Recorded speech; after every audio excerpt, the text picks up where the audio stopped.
At this time, we'll have Mr. Steve Mallett come forward and give us an update regarding City Court. Thank you, Steve, for bringing this to us. Thank you, Mayor. I appreciate members of the council, Mayor, and folks at home. I appreciate the opportunity to appear before you guys again to kind of update you on where we've at. Remember, the last time I was here was in May of 2013, so it's been about 8 months. Just wanted to kind of provide an update of where we are. We're getting into our budget for next year, so I'll come back in the fall, give you a little bit more definite numbers and things once we have that. But just provide a little bit of update of what happened in 2013 and where we're going in 2014. Just to touch a little bit on 2013, and again, I'll go ahead and apologize like I did last time. There's not a whole lot of excitement in my PowerPoint. I'm an engineer by nature, so mostly just words and facts. So it's really for me just to kind of stay on point, if nothing else. But we did fill our engineering manager position last year, and that's proven to be a good move for us. I'll talk a little bit about that in a minute. We developed our 5-year capital improvements plan, which has obviously helped us identify the needs we have coming up and how we're going to fund those. We completed phase 1 of the wastewater treatment plant improvements, which was to address the dechlorination. That was a stipulation in the consent administrative order, and that was completed at the cost of about $600,000. Reorganized some of our staff at the main office. We did begin construction of our multi-year program to repair the wastewater collection system. Again, that was to comply with the consent administrative order. We've started, I guess, the second project in a group of projects to be done over the next 10 years. We developed plans and specs in-house to provide a 5-year solution to the sludge removal process, which we do on an annual basis out the water plant. That had been kind of a troublesome project that we had to deal with every year. So we put together a 5-year plan. Our new engineer put that together, bid that out. So now we've got a renewable contract for folks to come in and do that on a per gallon basis. It's turned out it's going to save us quite a bit of money in engineering and overall cost over the next 5 years. So we're proud to have that somewhat behind us. We did implement a new preventive maintenance software. We also improved our paper and digital records in our engineering department. That was a big plus, again, that I tasked the new engineering manager to do when he came on. And we revised and clarified our purchasing policy to match more of the state law, and I believe the city has done that as well. So, a little quick update on our water system. Huckleberry Reservoir is currently 8.2 feet below full. Last year at this time, we were 17.2 feet down. So we're low, but we're not near as low as we were last year. Last year was historically low level. Remember, we were in an extreme drought all winter long, so we had a lot of ground to make up at this time last year. But we're in a much better situation this year. If you remember, the reservoir was placed in service in '96 and projected to serve the needs until 2035. It's almost 2015, so that's only 20 years away, and that's by the time it started. The Huckleberry Reservoir preparation, the time it was complete, was somewhere in that time frame. So obviously we need to at least take a look at where we're at with the reservoir and make plans for an alternate source down the road if those projections still hold true. Along those lines, we are revising our water master plan as we speak, and that's going to include a revised prediction of the reservoir, how long if it's still 2035, 2050, 2055, to give us an idea of what our planning horizon is, and to start identifying options to address our long-term water needs outside of our existing reservoir. And there's a picture of it when it's full. It's northwest of Dover. And treatment and distribution, I'm not aware of any major equipment issues we have right now at the plant or in the distribution system. Sad to say, we're still in the process of painting the tank that I told you in May we were in the process of painting, but we have to paint we call it it's up on Skyline, up in Glenwood and Skyline. They have to paint that in service, which means the temperature has to be right. It can't be sweating. They waited a little too long, and once it started sweating, it wasn't going to stop until this time of year. So they're in the process of remobilizing to go out there and finish that project, and hope to have that done in the next 30 to 45 days. We did experience a high number of water main and service line leaks last year due to the extreme drought conditions. The ground was probably drier than it's been in quite some time. We had a shifting, and then when we had the big rain, the water softens. Had a lot of movement last year. So our materials, pipe materials and such, and labor costs for repairs was abnormally high last year. But the good side of that is we've had a more normal year, and our repairs and maintenance costs have been abnormally lower this year, and so it kind of works itself out. And we're now serving the Cove Landing and Richland Hills areas. That was a an agreement we had with the Tri-County Water System in exchange for additional capacity to some of their water meters. At the water treatment plant, you may recall our rated capacity is 20 million gallons a day. Our historical peak demand was 13.43 million gallons a day, and that was back in 2012. But in 2013, 11.04 million gallons a day was the highest we had, and that was July 9th last year. So we had a little bit of a mild summer than what we've experienced in the past. The reservoir, again, is designed to deliver 40 million gallons a day for 120 days. So the reservoir is not going to be our limiting factor for any time in the near future. The plant would have to be upgraded before we could utilize all the water that the reservoir can deliver. So we're in good shape for the near term. In summary, we do have some concerns, long-term concerns. We again talked about the water supply. We do need to look at replacing the galvanized and asbestos cement pipe that we still have in the system. Have a lot of that. It was estimated at $35 million to total replace all of that pipeline, and that was back in 2003. So we're 10 years later than that, and it's probably gone up a factor of probably 50% since then. So we're probably closer to $50 million to do that, but haven't really even started that project yet. But it's something we need to start looking at. And regulatory concerns that we share with probably just about every other system in America. We're still dealing with disinfection byproducts, the regulations that pertain to those. Maintaining a chlorine residual in the distribution system as our system branches out. It's tougher and tougher to keep an adequate amount of chlorine at the end of the system without over-chlorinating at the beginning of the system. So we're looking at ways to minimize that. And the residual, impacts the byproduct. So it's a fine line you have to walk. And then there's always the unregulated contaminants that EPA is continually looking at that may show up on the radar at any time. You never know what may come down that we have to start testing for. I know what they've been looking at, and I think we're in fine shape on all of them, but you never know when that could change. So we're always keeping an eye on that. Moving on to our wastewater system, as you may recall, we were placed under consent administrative order in November 2009. There were permit violations at the wastewater treatment plant and wastewater overflows out in our system during wet and dry weather conditions. They being ADEQ, and on behalf of EPA, they required that we provide a capital action plan to address both those issues. So obviously that's changed our historical focus, which has been on water, and now we have been and will continue to be focused on wastewater issues probably for the next 5 to 10 years. It'll probably be that way until we look at our next water source, when it'll probably shift back. We have been notified, we already knew, we were aware, they were aware, but we have been officially notified that we did fail to meet a deadline of July 2012 to achieve compliance for total suspended solids.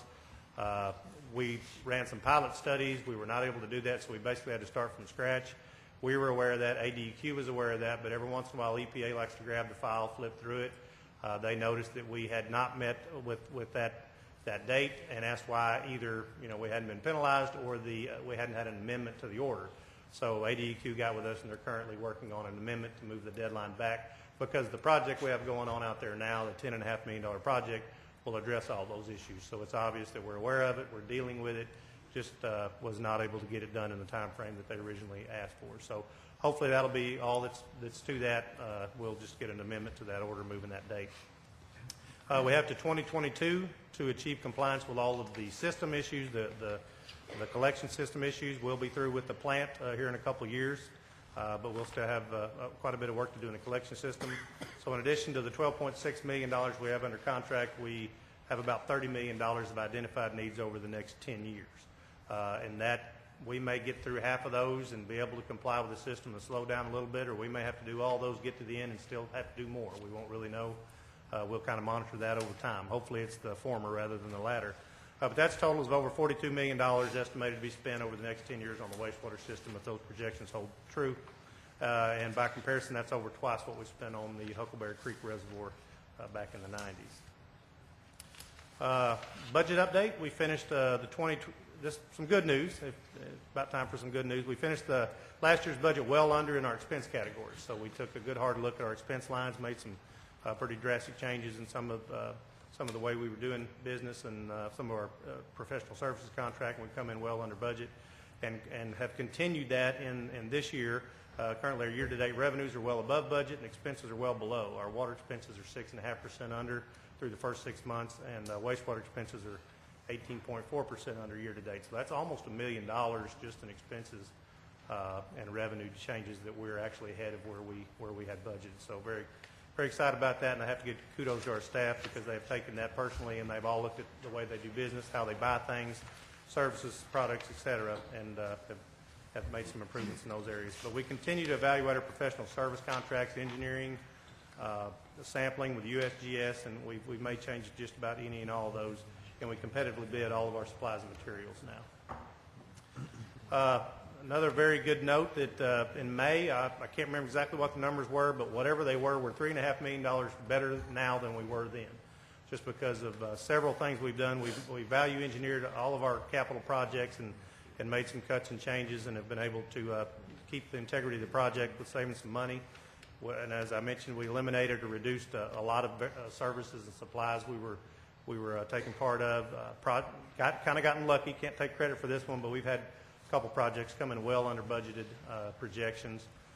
We've reduced professional services and contracts, engineering, legal, sampling, et cetera. And we've been lucky to have more normal weather patterns that prevented repeat of some of the issues we had last year. So, but we're looking a lot better. Projected capital needs estimated at almost 41 million over the next 5 years.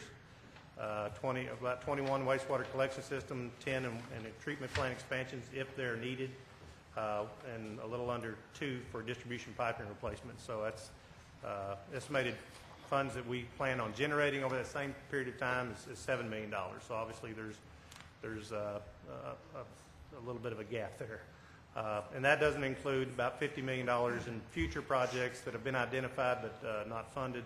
The rest of the wastewater collection systems, the last part of the 10-year plan, $35 million in the water pipe replacement that I mentioned earlier, and about $4.5 million in general fire flow improvements to our water system. You may remember this graph just to kind of show you the water capital and wastewater capital historical actuals and projections. Obviously 2013, that was last year. That was the wastewater plant. That's why the red line shoots all the way up to almost $20 million. But you see for the next 5 years, it's still quite a bit higher than our historical averages. So we've got, and then you see what the water also picks up in 2017 and 18. So the next 5 years are going to require a little bit more work on our behalf. And again, it doesn't include new water source. Plant improvements may be necessary to address phosphorus limits, which the current project does not do. And wastewater outfall line to the river is an alternative to a future water plant expansion. None of those are even being considered in the numbers that I've given you. So how do we fund it? Current depreciation reserve fund total is $11.5 million. That's down from $13 million number I gave you in May. So we're $1.5 million less in our depreciation reserve fund total. The City Corporation Board did set a minimum reserve of $6 million, which is basically equivalent to 1 year's expenses, and said we do not need to drop below that. Obviously, if you have to dig into that for an emergency, it would be there, but we're going to try to maintain that as our lower level of reserve. We could fund the remainder of all of our obligated capital projects through 2014 and maintain that minimum reserve level, but as you've seen from the previous slides, we would be in trouble moving forward on some of the future projects. So we would be able to only fund partial of those projects. So the current wastewater bond fund balance, the bond that we received about a year ago, is $5.9 million. The original proceeds were $9 million. And so we will spend all of the wastewater bond fund balance on the wastewater plant project we have going on right now, and we will have to dip into our depreciation funds to actually complete that project. So how do we go about funding those? Obviously, the city's sales tax was approved in 2013, very much appreciated. That's going to produce about $800,000 plus or minus a year to be able to go towards some of these things we've talked about. So that's something that's changed. That's very much appreciated. And then we're looking at our service fees. We have not adjusted our service fees since the 80s. A trip fee for us is still $7.50, and I'm pretty sure we're not making money, not even covering our costs at $7.50. And we hope that the fees that we charge for the services provided cover that charge, and we're well under that now. I think it's safe to say. So we're currently developing proposals to revise fees. You folks will be seeing that in the coming months. Because right now all these services are subsidized by all the other customers in the system. So if I order a water meter installation, if I don't pay my bill and we come out to shut my meter off. All of those charges we're not collecting enough to cover the cost, so everybody else in the system right now is paying for that. So I'm originating the service and originating the charge, but I'm not fully being held responsible for that. So in other words, everybody else is helping pay for that. So we're proposing that we make our fees more commensurate with what the services actually cost, so that it's more fair to those who have already paid those fees to have their services in operation. So again, we'll be doing that. So we'll further look at that as we develop our next year's budget and our 5-year capital budget. About done here. Looking ahead, some of the things we know is going to happen in 2014. Our CFO, Hope Penman, of 36 years, she's going to be retiring in May of 2014, which is not far away. So we'll be advertised for that position in the coming weeks, and they'll try to have, a month or two of overlap with that position, because she's kept our books for a long, long time. So that'll be a big change for City Corporation. We're going to revise our standard specifications. We've looked at and we'll continue to look at different meter reading technologies, see if there's anything we want to do there moving forward. Our long-term contract with ConAgra to provide their pretreatment. We operate their pretreatment plant. I think that's either a 40 or 50-year contract. I can't remember, but it's going to expire in 2015. So we have to decide if we want to continue doing that for them, and we think we do, and we hope they feel the same way. But if that's the case, we just need to draft a new contract, because I'm sure some of that wording is rather old. Going to develop an unaccounted for water committee to try to find where we're losing some of our water that we're making but not selling. And we're beginning our budget for next year, so I'll be back in this fall to kind of give you some more actual numbers as far as where we're at and what we need to do moving forward. So with that, I just appreciate again the opportunity to come and speak to you folks, and I hope it didn't take just a whole lot of your time here. Our board always wants to extend the opportunity to meet with you folks at any time on anything that you have, and I always want to make sure that I mention that. So anytime you folks want to meet, they'll be glad to do so. And I want to thank you folks and everybody at home and all of our customers for trusting us to bring the water and wastewater service to your home from our plant. So with that, I'll entertain any questions if there are any. Mr. Mallett, we have an item on the agenda, new business number 2. You planning to hang around for that? I do. Okay, thank you. Let me, he and I had spoken, and I know he has another engagement this evening. I was going to ask if council would have any objection to allow him to meet his other obligation, if we would go ahead and take up that item at this time. If there are any questions, is there anybody that has any objection to that? Okay. Well, at this time, then let's go to new business number 2, which is on our agenda, and then we'll go back to the further reports. And it is to consider council approval for a request for an extension of a water main to service property just outside the Russellville city limits, submitted by Kurt Jones on behalf of Darlene Weir. Mayor, this is a yes. real routine item here. If this water main extension was inside the city limits, it would need no approval from the city council, but there's an ordinance out there that says if it's outside the city limits, it needs approval of the city council. Yes. So therefore, I move that we approve this request. I'll second that.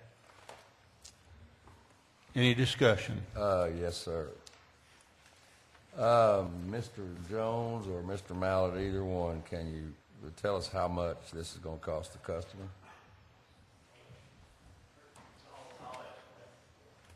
I've prepared a cost estimate on it. It was, part of the design. It was $23,500. What does that include? It's approximately, it's 945 feet of 6-inch water line with, various fittings, bins, so forth, a fire hydrant assembly, and meter setting, and then the actual tap. Existing line.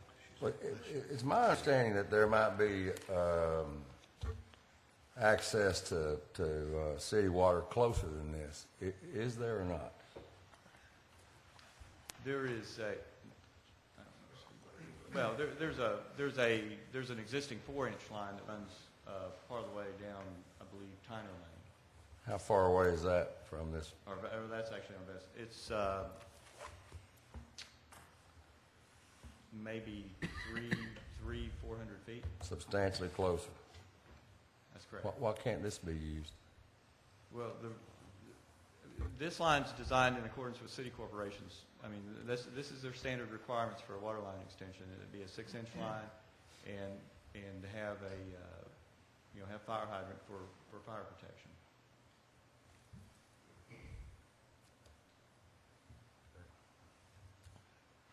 So, in effect, we're asking Ms. Weir to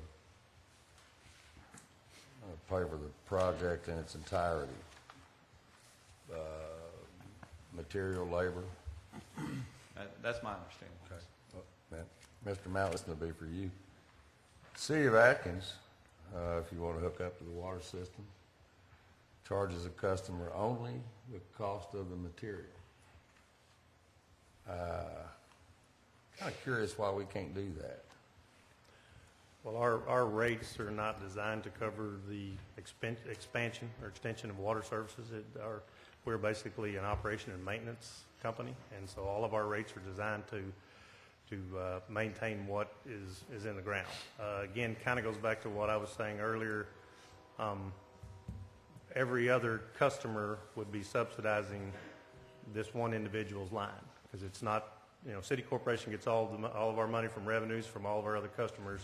All the other customers were responsible for extending water to their property if it wasn't already there, and so this is just consistent with how we've done business forever. We're going to leave a stub so that the people that live past her can hook on, right?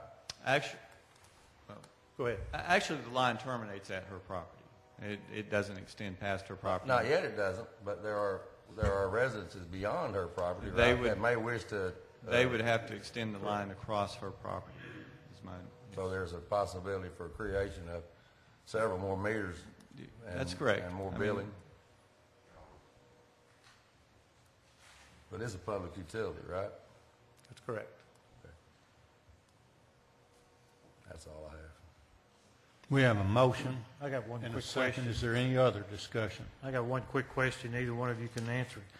Can she establish an improvement district and put this improvement in it, thereby if other neighbors want to hook on? I mean, she's paying for a 6-inch line that she obviously does not need for her one property. And I thought I learned one time that she could do this as an improvement district. She could. The others would have to voluntarily become part of that district with her. If they ever decide they want to hook up. Correct? Well, they would already have service. I mean, there's some existing folks that are already on a line that's, again, 300 or 400 feet away. Okay. But they would not have to do that. Obviously, I encouraged her to visit with the folks in that area because there will be fire protection that they don't currently have, and they'll get a break on their insurance rate and things like that. So there is a benefit to those other folks over there. But I don't know if she had any luck doing that or not. But. Okay. Steve, pardon my ignorance, but what do you call this cost-sharing deal that Citicorp used to have? At one time, there was a rebate agreement to where for 5 years, Right. we would collect a connection fee on a line that an individual put in and recovered that. It's my understanding that we have not done that in quite some time, but that was something that we had in place at one time. Really what that amounted to in this particular case, if that were in effect now, if someone hooked on that line within a 5-year period or whatever period we determined, that they would have to pay a portion of that line, the cost of that line back to Citicorp for the privilege of hooking on, and Citicorp would reimburse the property owner that run the line that amount.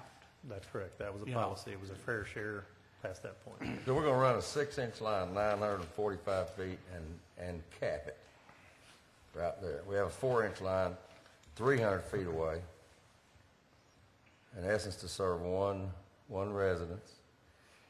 And what size line does the hydrant, the fire hydrant require? 6. A 6. Actually, our policy requires an 8-inch main, which is what she was originally quoted quite some time That's why it back. was $30-something thousand. And we have the ability to waive that and bring it down to a 6 for if it's fewer than so many customers, and usually is not going to be extended. If you're gonna Correct, run some water of off a these, main, just off a main to her house, what size would it be? To a meter? It would have to be a 6-inch minimum is what we require now. I'm not sure I understand. The 6 inch, the meter is, the 6-inch main runs into the meter? Or does it be, do you have No, something you would- coming off the meter? You would tap it with a 1-inch service line and then come to a meter and then carry a 3/4 1-inch service line. She'll probably have at least a 1-inch service line going to her house. Because her house is a good distance away from where the line ends. I'm just having, it just doesn't, and I may not, I'm not an accomplished plumber like Mr. Stuber is, but I may share his ignorance in some things, especially this. I just don't understand why we couldn't run a 2-inch line off the 4-inch line and save this lady a substantial amount of money. Well, I mean, it wouldn't comply with our policy. What was done sometime back didn't comply with our policy, I'm sure, because it was outside the city limits. It was probably done that way. Our policy probably is written that way, I'm assuming, as they all are, is because if it's connected to our system, it's most likely very close or adjacent to city limits. Possibility of annexation at some point in the future is probably likely, and that would allow that to happen without having to go in and totally upsize and bring that whole system up to our standards for ISO reasons and reasons such like that. So I'm sure that's why the policy exists. I do understand what you're saying, and you know, I can't argue that that's the case, but I'm pretty sure that's why the policy exists the way it does, and that's why we would require at least a 6-inch main for those reasons. Mr. Mallett, Mr. Stuber asked you about a program you said no longer exists or hadn't been used in a few years. Is there a reason why that hadn't been utilized? It sounds like that makes it a win-win situation. I'm not sure what caused it to go away, but I know just administering that was a little bit of a job to do that. But I don't know. I can't really speak to that because I think it was in effect when I left 11 years ago, if I recall, and I know that it's been discontinued. And again, it may be just from the administration of it. A lot of folks, again, unfairly wait out that 5 years, and 5 years and one day they walk in and hook up. So it may not have been as effective. If there's people that got wells and they decide to save a little money and wait 5 years, a lot of them would do that. So I'm not sure it was was really meeting the purpose that it was intended to do. Of course, you could set that policy for 7 years or 10 years or whatever the reason it got discontinued. City Corp got into a lawsuit over it. There you go. Well, then you have you know more about it than I do, I guess. So. Any other questions? What was that reasoning Mr. Stuber gave? They lost the lawsuit.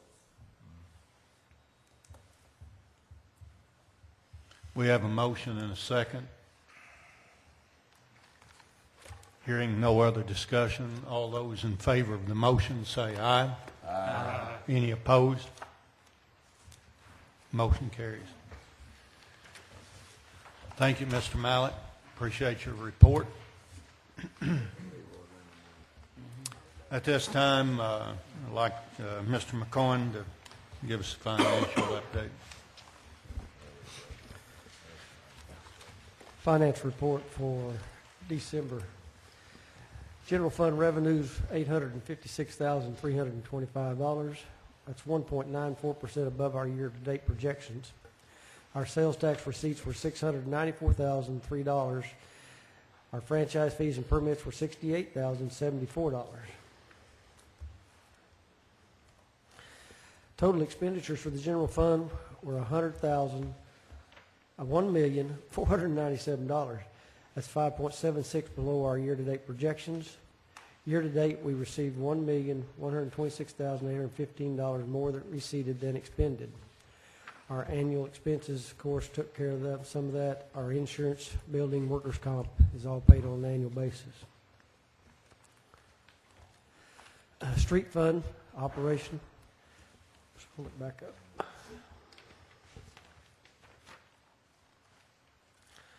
Street fund operation revenues, $121,768. That's 1.6% above year-to-date. Sales tax receipts were $549,584. That was 8% above year-to-date. Our new half-cent sales tax brought in $40,841.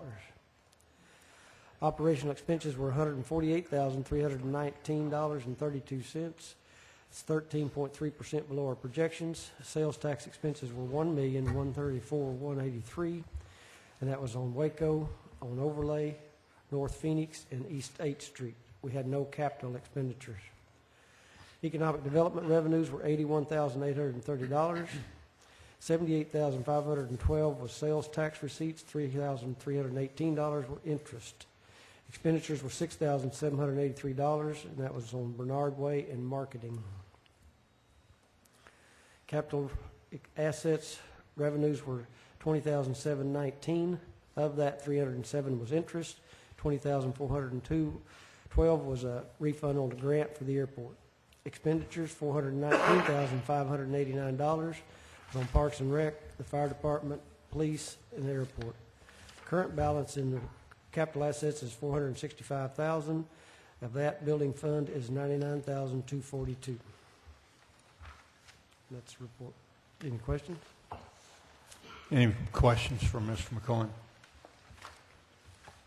Thank you, Jerry. Thanks.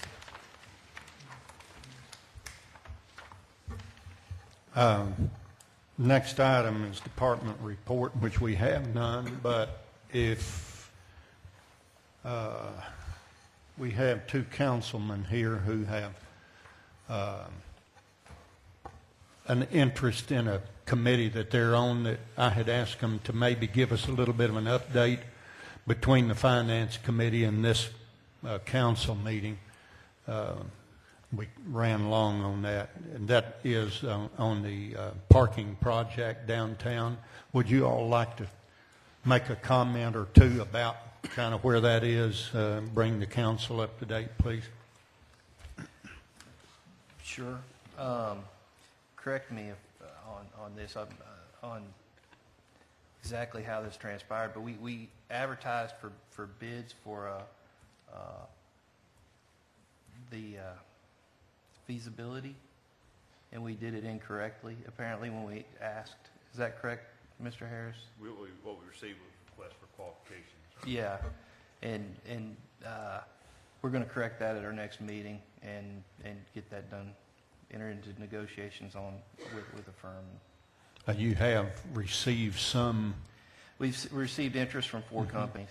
Okay. And I also have their request for qualifications here if anyone would like to look at these from the very 4 companies. We did look at the last meeting and deemed that they were all acceptable. But we're going to go forward from there, like I said, with feasibility study and move on from there. All right. Anybody have any questions about where we are on that at this time? I just want to add that we did delay, I guess, our next meeting until the end of February to give the council, if they would like, and also those individuals in the county an opportunity to look through these and investigate these companies and if they have any input to the committee. Very good. Thank you, gentlemen. Appreciate that. Finance Committee report. Mr. Horton. Thank you, Mayor. The Finance Committee met last Tuesday, the 7th. That meeting produced a few items for council's consideration. Section 1, items A through G are transfers. Every one of them is just a year-end budget adjustment, very small numbers. The Finance Committee voted unanimously to recommend those to the full council. We do that now in the form of a motion. You've heard the motion. All those in favor say aye. Aye. Any opposed? Thank you. The second section is a pass-through item. We apparently sold a used backhoe for Citicorp, and we're just giving the money back to them.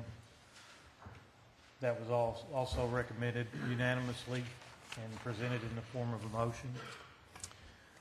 You have heard the motion. All those in favor of that, say aye. Aye. Any opposed? Mayor, on section 3, there's 4 items. I think it would be prudent to handle A and B separately. Item A is a $2 million appropriation for the North El Paso construction. That is basically a pass-through. And Parks and Rec, adult kickball, $2,750. Council recommends that in the form of a motion. You've heard the motion. All those in favor say aye. Aye. Any opposed?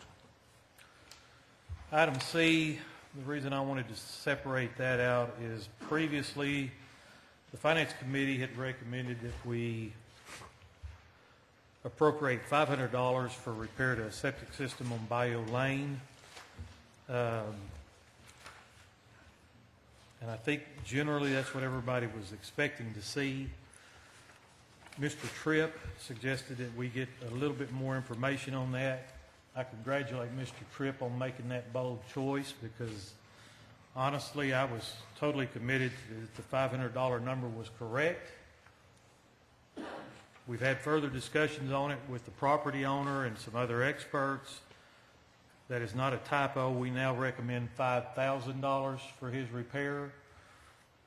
The Finance Committee split on that Tuesday night, 2 for, 1 against. But it is presented in the form of a motion, and because of the change in it, we welcome any questions that anybody might have. You have heard the motion. Council, are there any questions? What experts who'd you meet with? Basically, there was Mr. Bailey, I believe was his name. He's a designated DR, whatever that is, designated. He's a system designer. I talked to the original contractor on the deal, who coincidentally is a licensed septic system installer. Basically, the feeling was, my feeling, at least, let me speak just for myself. When I thought $500 was adequate, I thought we did not make his system inadequate by cutting off a couple of feet of pipe. After that, I learned that we took off dirt. We dug a big trench there. It was what the project was.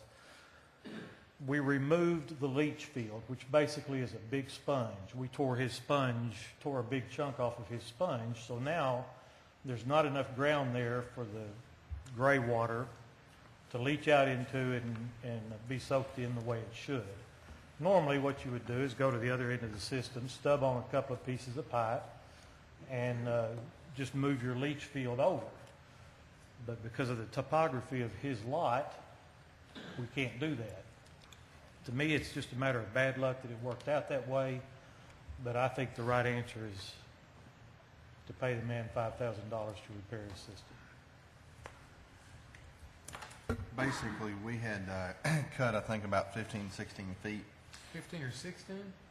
Yeah, and so the line came, and we cut it, and it could not be repaired or replaced because the ditch started to come this way, so therefore it could not be replaced, and the city's offer to him was to say, sorry, here's you $500 for our cutting of your line, which I think is a little bit inadequate.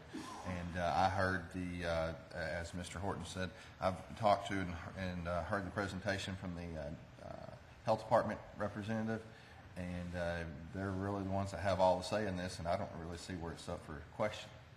Yeah. Even, there was some debate at that meeting that most of us were in about if he had notified us, we could have kept it off, we could have done this, we could have done that. The fact is, there's not enough ground left there with his system to adequately disperse the gray water. Basically, it wouldn't have mattered if it had been a line cut or not. No the leach difference at field all. was gone. It could have been a year, it could have been 2 years, it could have been real wet 1 year and real dry 1 year, but eventually that gray water would have started seeping out, which it did. And at that point, somebody would be responsible for it, and I can't convince myself otherwise than that we're responsible. Randy, if I may say something? You're always welcome to say something. You can just drive down the road there in the back where that ditch is, and you can see the problem real fast. because, you know, obviously his lines are in his backyard, and like you said, you know, there's no room to expand in that backyard. If they're cut off in that ditch, I mean, it's obvious there's no place to go in that backyard. Yeah. So obviously, they're gonna put a pump and pump it around the front yard, is that right? Pump it to a different location. Uphill, But yeah. because, you know, there's no location downhill from where they presently are. So, Exactly, you know, and, you know, you just drive by there, you can pick up on that real fast. yeah. $1,200 of this 5,000 is electrical to set up for the pump.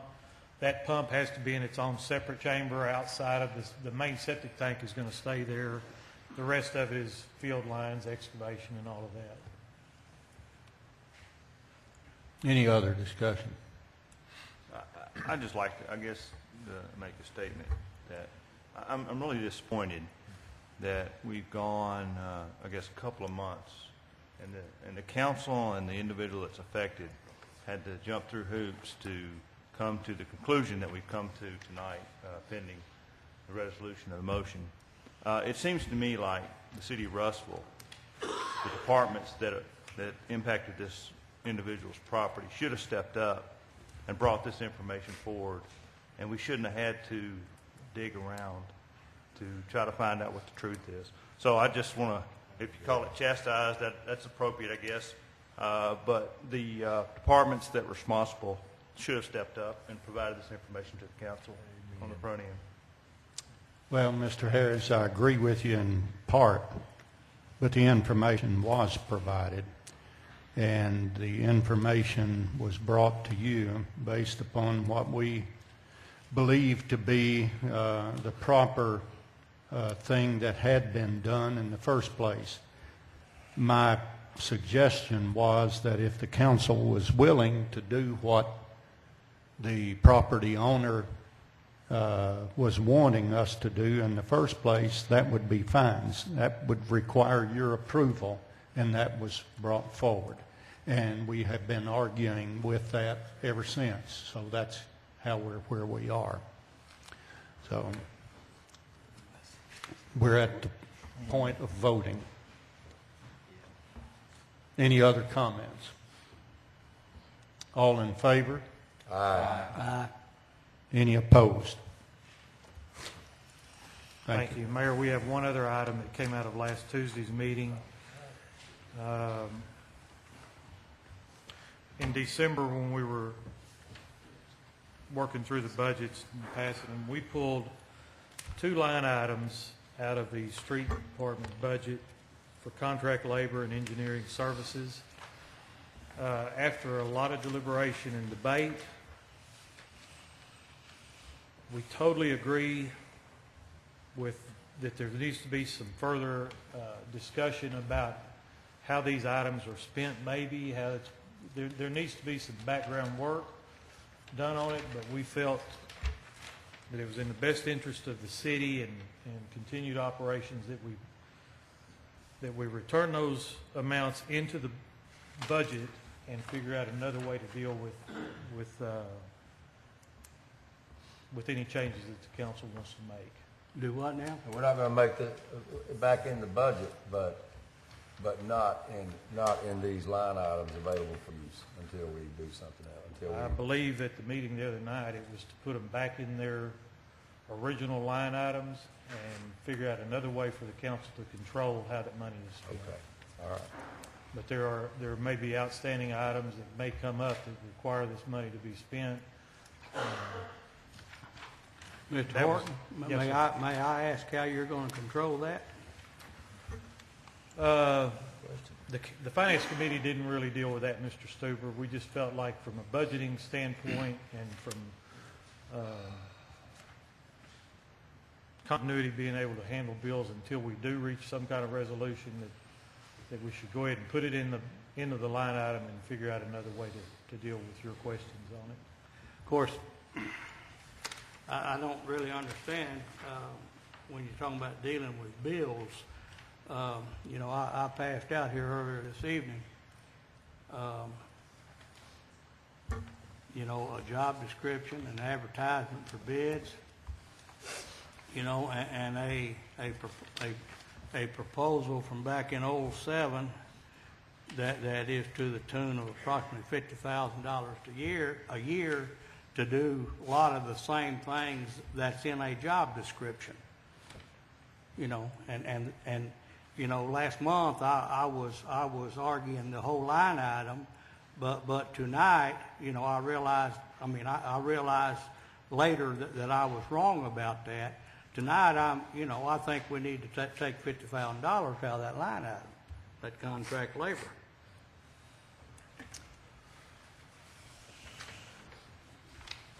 And I recognize your position, Mr. Stuber, but I don't feel like it's, I feel like it's not something that strictly the Finance Committee should decide. I think there needs to be a better way of handling it. But this is really the only control that the city council has over these items like this is in the budgeting process. I mean, once you put it in the budget, it's done. Yeah. Well, there's other ways of handling it. We could rebid contracts. There's got to be another way of handling it. We have a contract, do we have a copy of this contract somewhere? Just what you're holding, as This far is as a I know. contract. That was, That's just, that like was a letter. something that was done for professional services. That's, Well, we have, apparently what we got is describes a one-year contract, a one-year period from the date of this contract, which is August 2007. Do we have a current contract? And if so, may we have a copy of it before we do anything with it? We're operating off of that right there. We do not have one it. year. That's correct. We're still doing that same thing. we're still operating under that same amount and at that same contract. 1 year from the date of what's the date of the contract? I'd like to see the contract. The date of this contract is on there in I don't see a 07. contract. We don't have a contract. Where's the contract? That's it. It's not That's a contract. it. So we don't have a contract? That's not true, we do. Where is it? You're looking at it. This is it? Yes. This is a period of 1 year. I think that probably there's been some type of verbal renewal on it, be my guess. Well, may we have that? I have no idea, I'm just surmising. I mean, that's what I'm wondering too, but there'd be some document on that.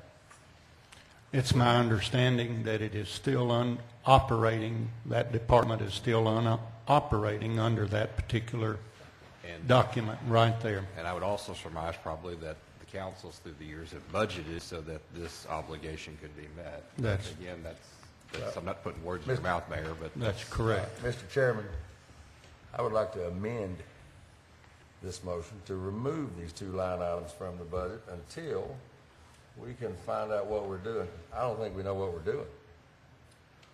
And Mr. Stuber's right. If we put this money back in, it's spent. This is in Mr. Oaks' budget, and I see Mr. Oaks is at the podium, if he would like to address that in some manner. Yes, sir. Thank you. I would like to make a couple of points you may be interested in. I came here, and this was in place. Didn't see any reason to change it. We can talk about that a little bit if you like. But I've never wanted to go back and rebid a contract that I could renew at 2007 prices. It may interest you to know that we are paying on an hourly rate about 2/3 the normal hourly rate for those kinds of services. So you're getting a 1/3 bargain in 2007 prices, and you look at what we get right now, it's even a greater bargain. If you look at the money since I've been here that's been spent on that contract, this thing you want to get rid of, during that time, there was about $128,000 spent since I've been here toward that particular contractor. That particular contractor during that period of time did construction documents and studies that were worth $130,000. Actually, they were worth $200,000. He did them. Their value at his rate was $130,000. So you can see that we, instead of having to go out and get, this is, by the way, what's known as an open-end contract. You may not appreciate that term, but it's pretty common. It's for services on a daily basis, and whenever we need some help, we get the help. You're getting services over this period of time at $70 an hour, $50,000 a year, of an extremely experienced professional engineer on our beck and call. He works for the Parks and Recreation Department. He answers inquiries from each of you when you have inquiries. He answers inquiries from other department heads. I just mentioned he did $130,000 worth of our contract services in creating construction documents. That doesn't have anything to do with the hundreds of phone calls and issues that he has dealt with as virtually my principal assistant in the engineering business. He's not doing what I'm doing, but if you take any two engineers any time, you may find that sometimes they do some of the same kind of stuff. Civil engineering is civil engineering. We find ourselves sometimes doing things that have to do with the same subjects, and so we've been working on some of the same subjects. But let me be clear. You got $200,000 worth of contracts done for $130,000, and everything else that's been done by that engineer in our service was free. So in effect, this is a very good deal. So in effect, what you're saying is really is that we're being offered a deal we cannot refuse. In my opinion, sir, I highly recommend that you consider it.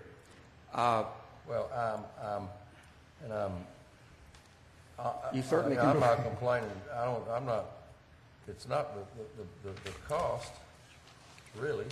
We're getting 2007 chart. We're going to charge 2007 prices. I'm all for it. However, I think there are issues involved in this situation that need to be looked at in depth and in detail by the council. And you don't get any. Mr. Irwin? Nothing's free. Mr. Chairman, could we maybe amend the motion to approve 1/12 of this amount to let city operations go, and we can further this discussion into next month's meeting or between now and then? Do what now?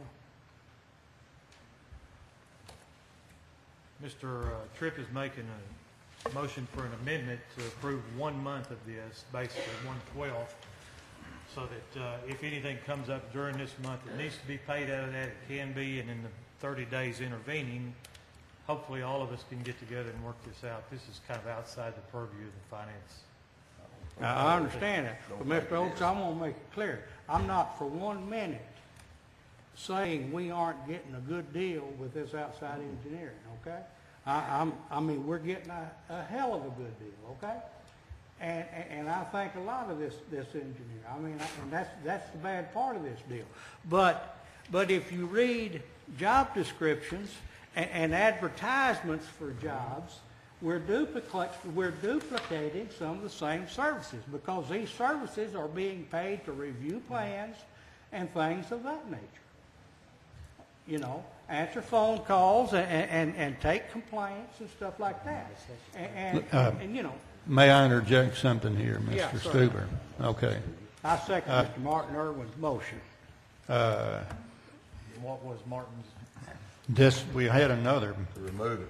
He had to remove There's a couple of things here as to whether you're looking for a design engineer, Mr. Stuber, or a managing engineer. And I don't know what your expectations are or were. And what you're working toward or leaning toward with your comments are a design engineer in this sense of the word. We're talking about a department manager that is involved in considerably more than design engineering. So that needs to be taken into context in considering what you're proposing here. But Mayor, this money is not going toward design engineering.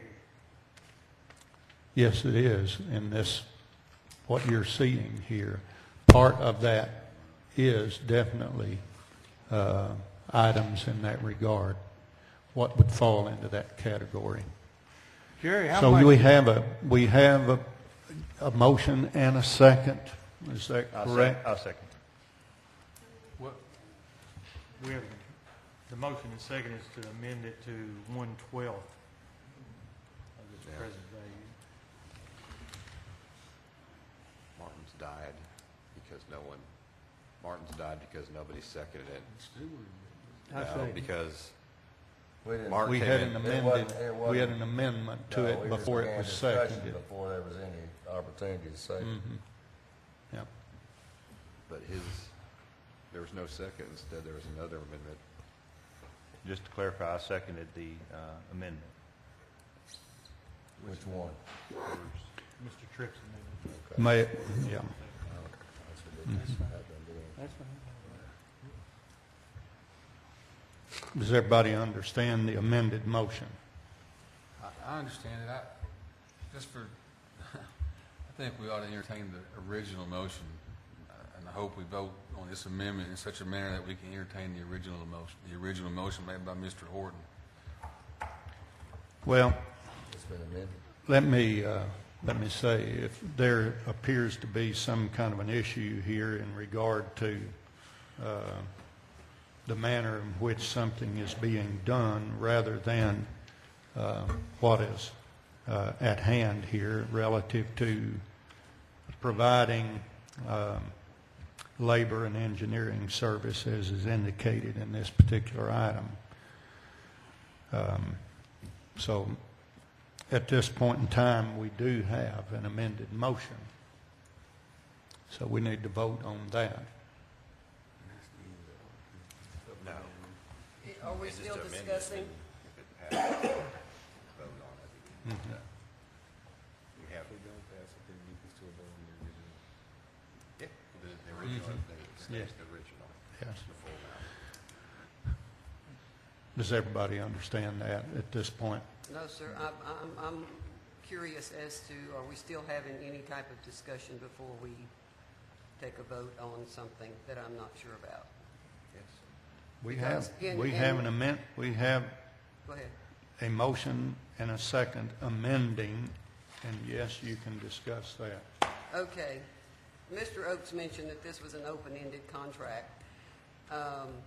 In the years that I've worked with business, to me, this is a one-year contract, and what we're missing are amendments and changes to this to address the future year and the future year and the future year.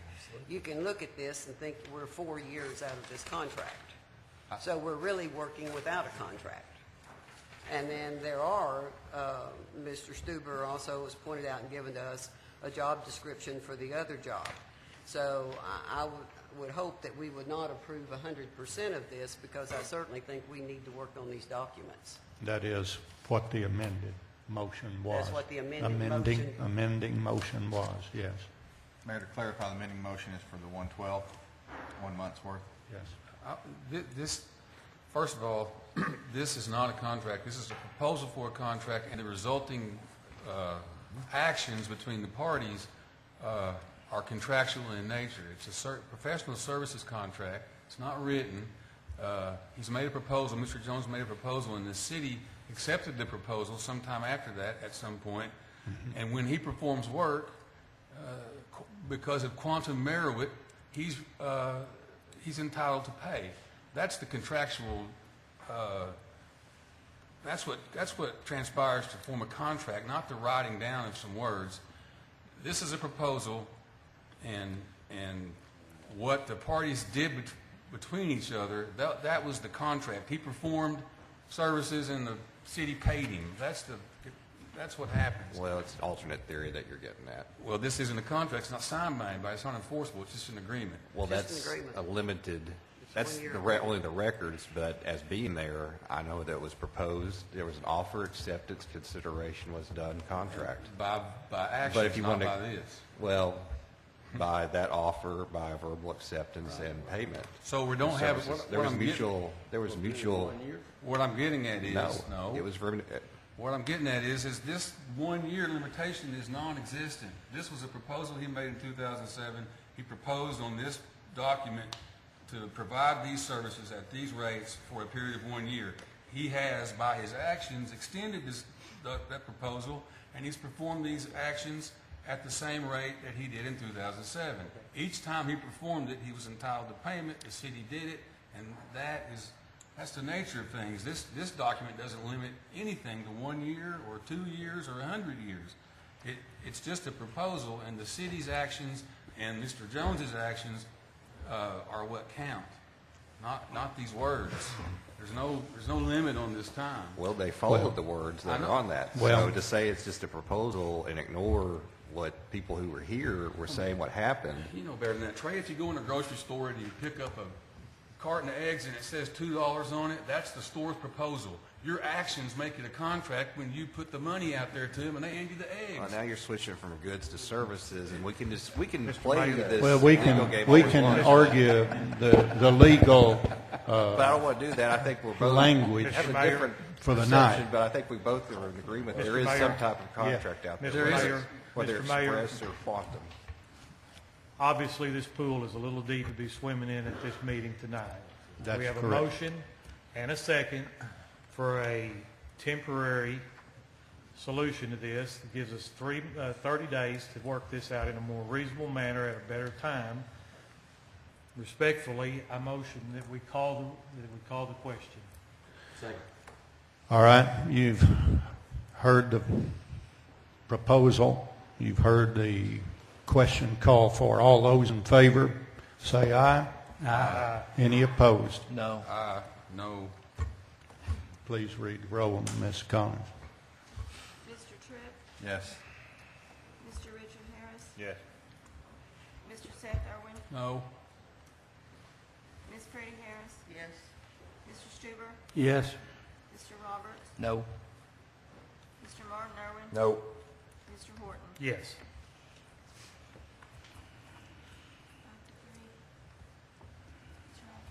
5 to 3. Motion Passes. carries. Motion carries. Thank you. Now we're going to vote on Yeah, he needs to vote on the amended motion. All right. The motion as amended has come to us at this point in time. All those in favor of that, say aye. Aye. All opposed? Hearing no opposition, motion carries. Thank you. Personnel Committee report, Mr. Stuber. Mr. Mayor, we have two I'm more sorry. items from tonight. That concludes last Oh, week's. that's correct. Tonight, we had two appropriations that we considered. Both of those were recommended unanimously in the form of a motion. All those in favor of the motion say aye. Aye. Any opposed? We had another resolution approving certain parts of the street sales tax for ongoing projects. I think everybody was here. If anybody has questions about which ones in particular that we're approving, feel free to ask, but the Finance Committee recommends those in the form of a motion. All those in favor of that motion say aye. Aye. Any opposed? The final order of business, Mr. Mayor, we had a discussion on improvements on Bernard Way Street in support of ConAgra's expansion. Mr. Smith would have to reread the motion because we didn't have anything prepared for tonight. But basically, the Finance Committee recommends that the full council support this project, and the funding will be determined between now and next month. Mr. Smith, can you fill us in on what the motion was? I believe it was to approve using an economic development fund, and I think you were going to decide which fund of the three funds that the city has at a later date. Motion was just to express the council's support of this project until we can work out the money. Correct. And we'll have something more real concrete, Right. but we needed, for ConAgra to be able to move along on some of their plans, we needed a little bit of a show of support, and Yeah. that's really what we're asking for tonight. And we're going to have to make a determination where that other 150,000 is going to come from. Well, I think we've trimmed it down to about 60 to 80, somewhere in there, because Mr. Pipkin found he could use a little bit more of his ED Okay. funds, Okay, and that's in the form of a motion. all right. All those in favor of the motion, say aye. Aye. Any opposed? Thank you, Mr. Mayor. That's all the Finance Committee has at this time. Good, thank you. Mr. Stuber, now, Personnel Committee report. Mayor, we did meet last evening, and I have nothing for tonight, but next month we'll have something for the council's approval. All right. For consideration. All right, thank you. Unfinished business. Number one, consideration of an ordinance pertaining to projects involving public works or public property. Make a motion to suspend the rules and read by title only with a short explanation for the second reading only. We have a motion, On which one is this on? Not old number. old number one. I'll second that. We have a motion to suspend the rules, read by title only with short explanation for the second reading Only. only. Yes. Any question? All those in favor of suspending, say aye. Aye. Any opposed? An ordinance pertaining to projects involving public funds or public property and for other purposes. This ordinance, if passed, would define what a project or projects is for the city of Russellville, would set out the use of those fundings of $10,000 or more to not proceed beyond the plan stage without the majority approval of the city council. It would also require that the departments for those projects, as defined by this ordinance, over $10,000, to submit some type of written report to the city council for its review. Thank you. Excuse me. Unfinished business number two, consideration of an ordinance amending the zoning code for the city of Russellville. Planning Commission sent this forward. Mayor, is this the RV ordinance? Yes, sir. Yes, it is. This is what you saw the last time, and in the future, we hope that there will be some more documentation in there as to what. Make a motion to suspend the rules and read by title only with a short explanation for the second reading. Second. We have a motion to suspend the rules, read by title only with a short explanation for the second reading only. Any questions? All those in favor of the motion say aye. Aye. Any opposed? An ordinance amending the zoning code of the city of Russellville, Arkansas, ordinance number 1966, and for other purposes. This ordinance, if passed, would adopt the attachment that is currently attached with this ordinance regarding campgrounds and RV parks, which would be in Article 3, create a new section 23, would spell out the intent, the definitions, the review process for RV parks, the location, the dimensions, the standards of development. Also would direct the public utilities for the RV parks, and also the disposal of any type of sanitary sewer conditions at those parks. Thank you, Mr. Smith. New business one, consideration of a resolution organizing the city council procedures for 2014. Let me start by telling you that the only new things are the ones that are underlined, and that would be on page 9 of the attachment. Talks about per the request of making a third standing committee called the Capital Improvements Committee. Since this has been printed, there's been 2 or 3 different suggestions from 2 or 3 different people about whether about adding a mayor, which I would have to adding the mayor to this committee, and whether the mayor or somebody elected from this committee to be the chair. And I just need to make those changes based on the will of the council.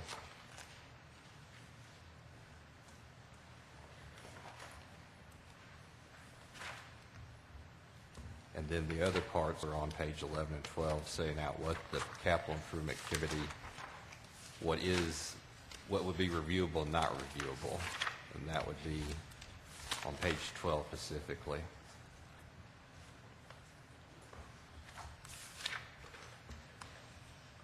Okay, I'm looking, where's the makeup of the committee? 9. All council plus myself. What this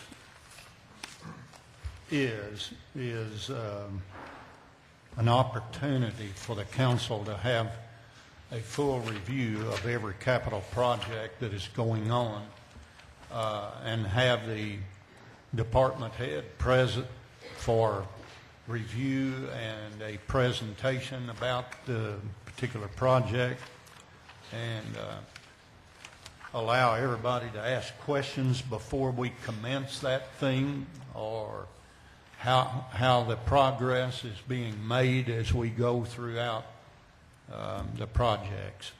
And it would not necessarily be an active meeting each month. It would depend upon what we had going, what was up to date, and anything anybody had any questions on, they could be provided information in regard to that. Based on the separation of powers clause of the Constitution, doesn't the council already have that? Shouldn't the council already have that authority you certainly do have the authority, and you have the power to provide and approve budgets. What this amounts to is an opportunity for you all to review and get updated on what's going on, which you all have requested over the past several months. Not over the budget, on projects. Well, I said only budgets? Is that what our financial authority? On all projects. On all projects is what this is about, Mr. Irwin. Okay. And the dollar amount that was put in there is based upon the fact that is the bid amount required. So anything related to anything going on that would be at the $20,000 amount or above would be presented during that meeting time. Mr. Smith? Yes. Correct me if I'm wrong, but including this as part of a resolution, and resolution means it's the intent of the council, whereas an ordinance would mean that it was basically enacted as law.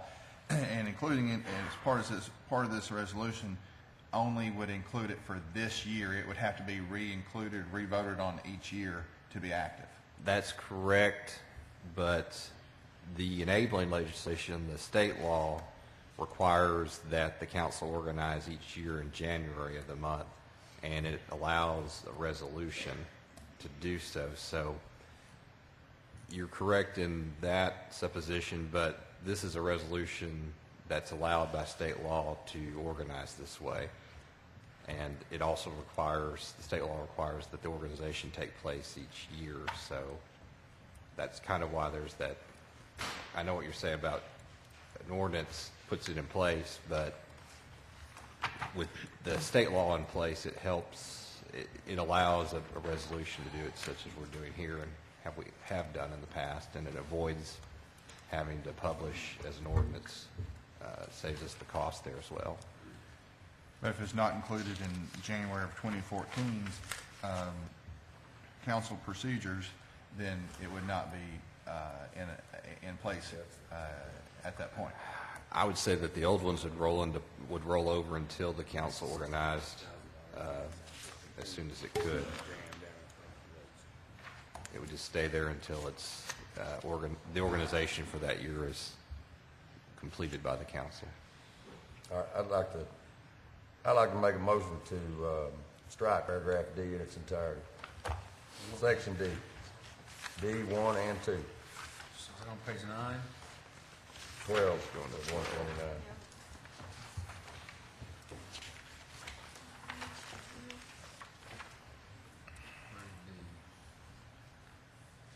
Gotcha.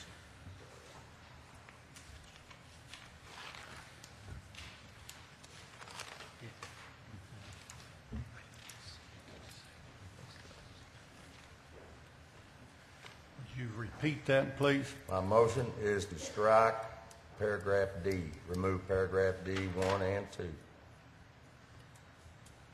Expenditures that are not reviewable. I can't imagine there are expenditures not reviewable by the council.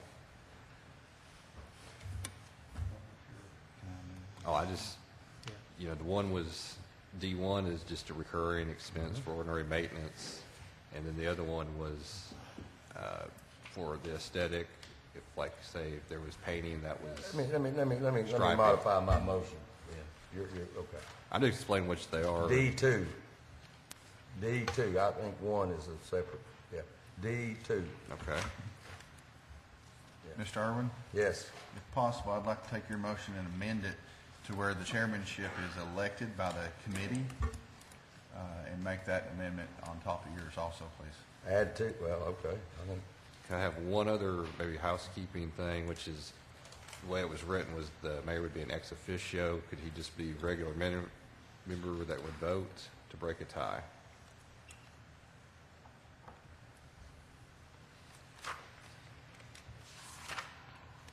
Because right now you have 8 voting members and you have an ex officio, so. I'm not, where do we see this? Back on 9A, little I3. Are we required by law to pass this in January? Yes, sir. Yes, it is required by law.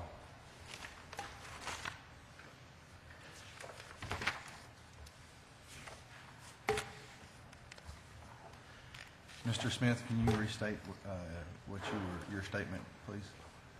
When it Pertaining was to written, A. I put an ex officio, maybe an ex officio member of the capital improvements committee. Ex officio is defined by these procedures, mean that has no vote.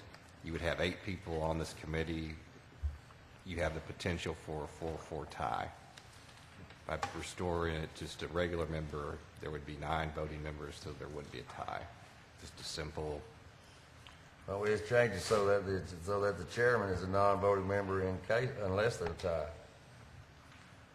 Yeah, because if that affects how a quorum is constituted, doesn't it? If he's an ex officio member, then he can not count towards a quorum. But if he's a regular member, he can be a quorum. You could have 3 council members and the mayor, and that'll be a quorum. And that doesn't sound No, not kosher. if Not out of if he- 8. no. Not out of 8. That's what read. Well, I've set the quorum at 4 for this committee. Right, the quorum is set at 4. So Okay, I see what you're saying. Ex officio members of each committee, that's finance and public personnel. Mr. Smith? Yes. If I can amend my amendment to Mr. Irwin's motion to state that the chair's position would be voted on by the committee, and the Okay. mayor would be an ex officio member with tie voting privileges only. Okay. Is that what you were saying? Well, Is that what you were getting at? Well, I'd strike ex officio and just tie vote it, break a tie. That's fine. There, yes. that leaves a quorum of 4 aldermen, right? Just to conduct business. Well, properties of finance and property are jurisdiction of the city council only. That's why I'm concerned about the quorum being made I up know. of aldermen. So,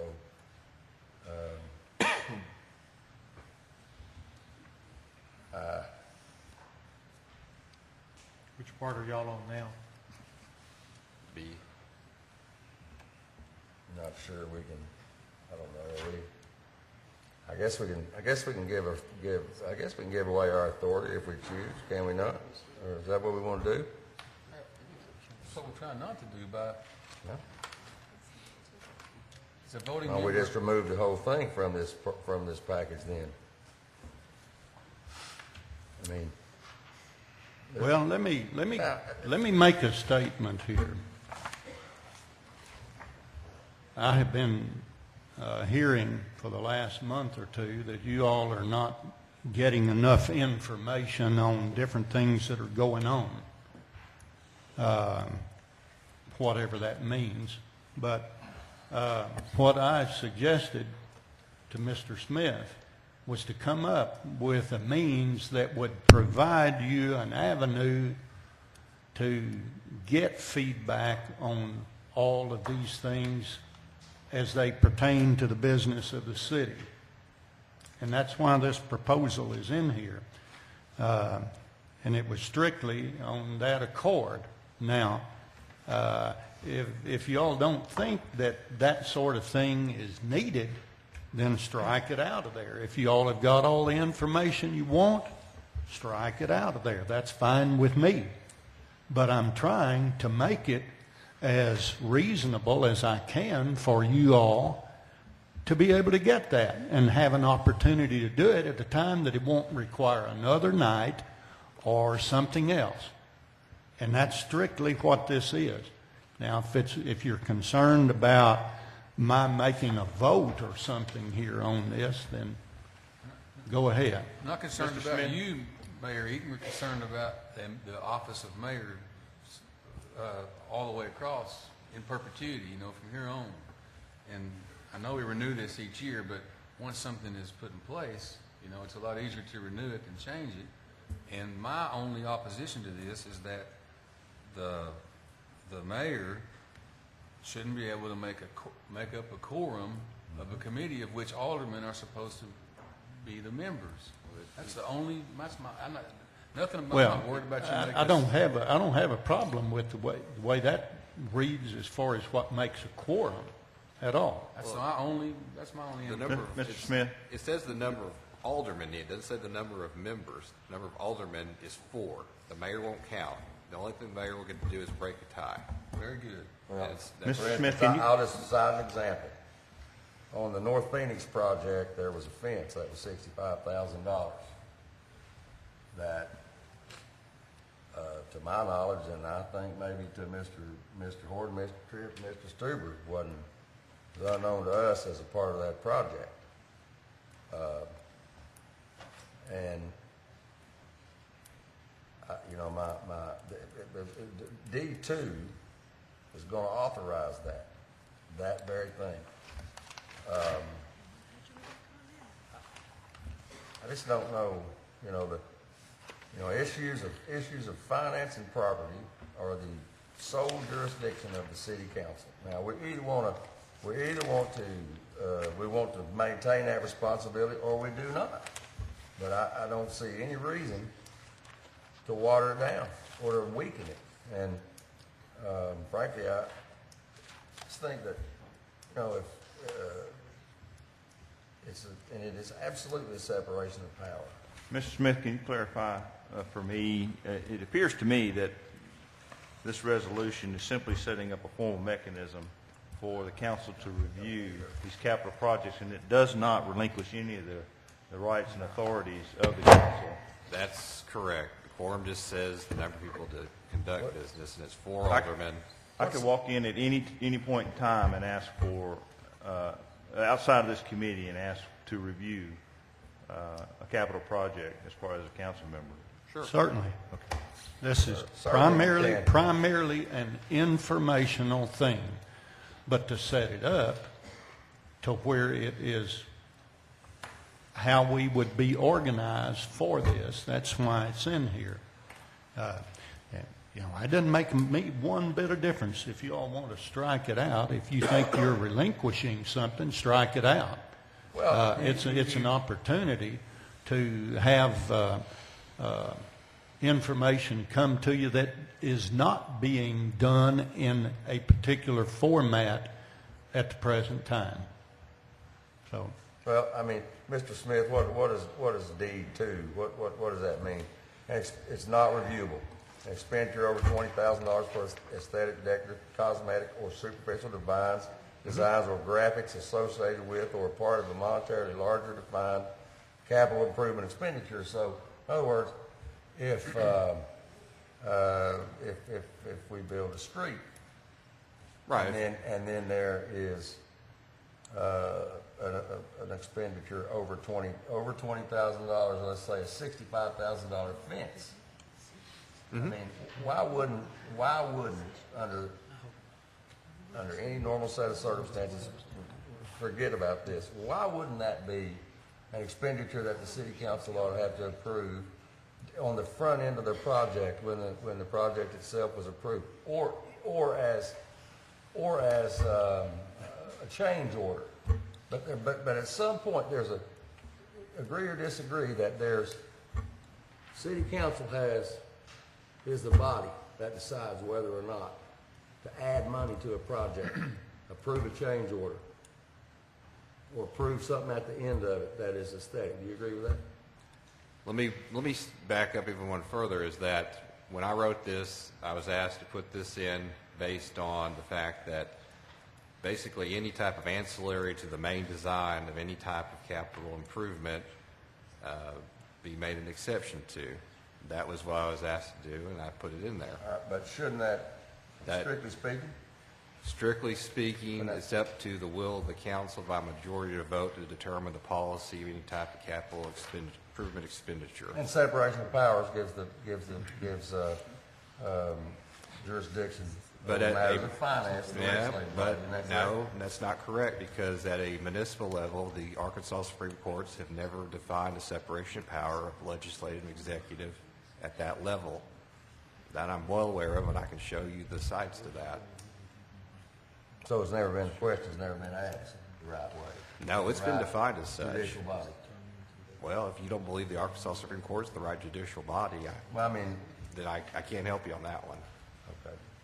But I can show you that at a municipal level, it has not truly been a separation of power.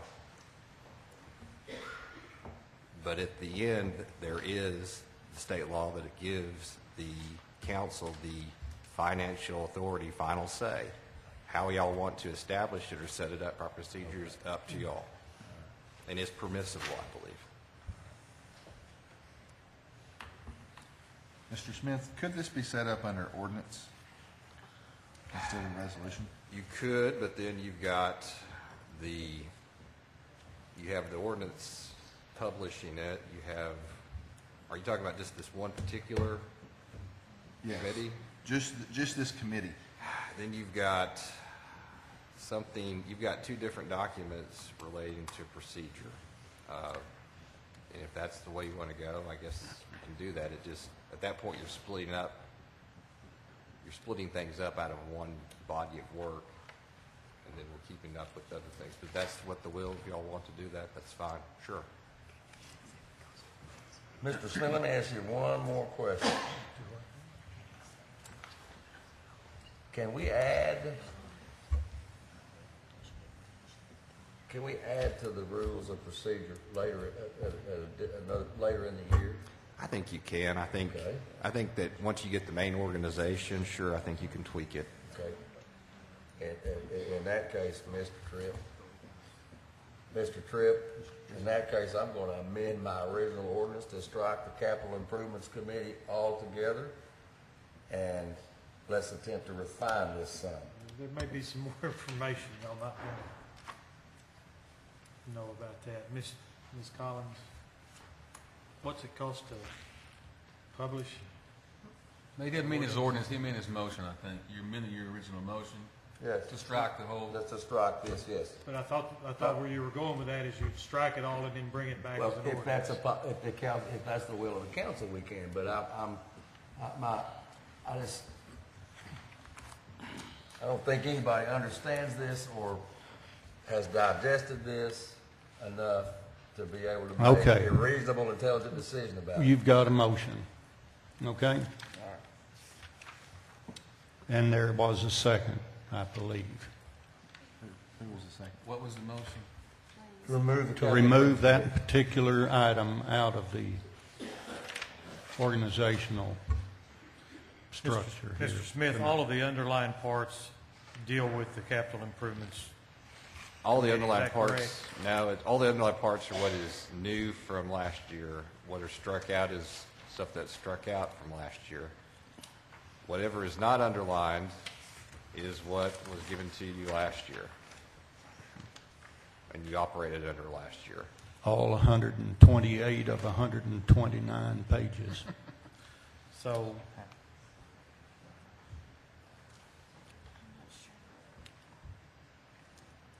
Anything else? All those in favor of the motion say aye. Aye. Any opposed?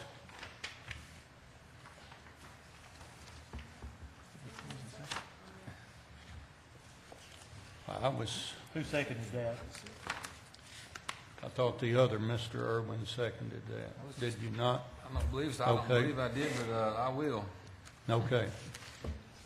That was I the- thought I heard a second. With the amendment to strike out the capital Yeah, improvements. it was, Okay. So it's been struck out now, so now you have the body minus Yeah. the strikeout.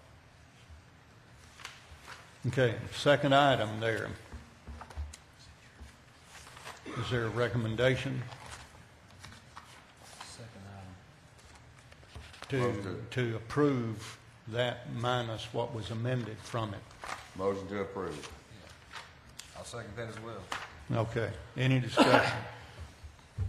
All those in favor say aye. Aye. Any opposed?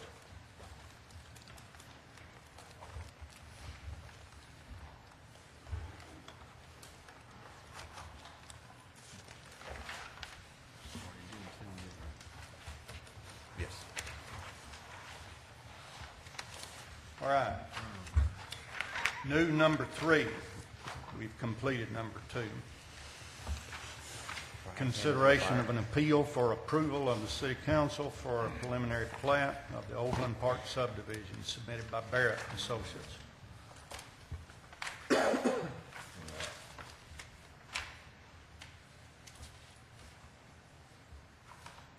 Mayor, for clarification, what is the, what design are we voting on this? Is the original, just for clarification, is the original design brought to the Planning Commission the design of 2 entrances on 12th Street and no connection on Camelot and Durant? Is that correct? I'll refer that to Mr. Smith.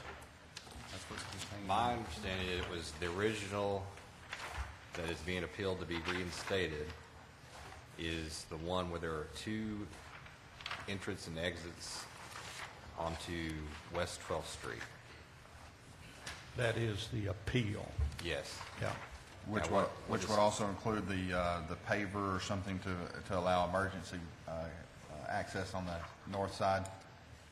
Through this, across the Durant's, there's The pavers? proposal is for grass pavers to be laid to provide access for the emergency services, right? Is that correct, Mr. Chacon? Is that what we're asking I'd ask for? that. Yes, sir. 4 total connections, emergency connections to Durant, which would also be a walking and bicycle path, and then a sidewalk, walking bicycle path connection to Camelot, and then 2 entrance and exits on 12th Street.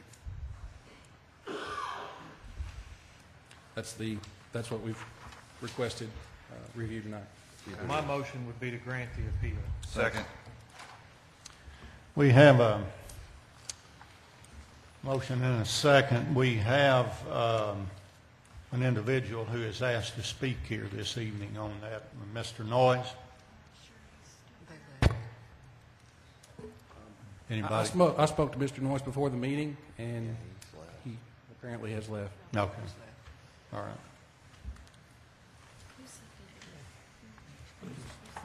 I'd like to ask Mr. Sedian something.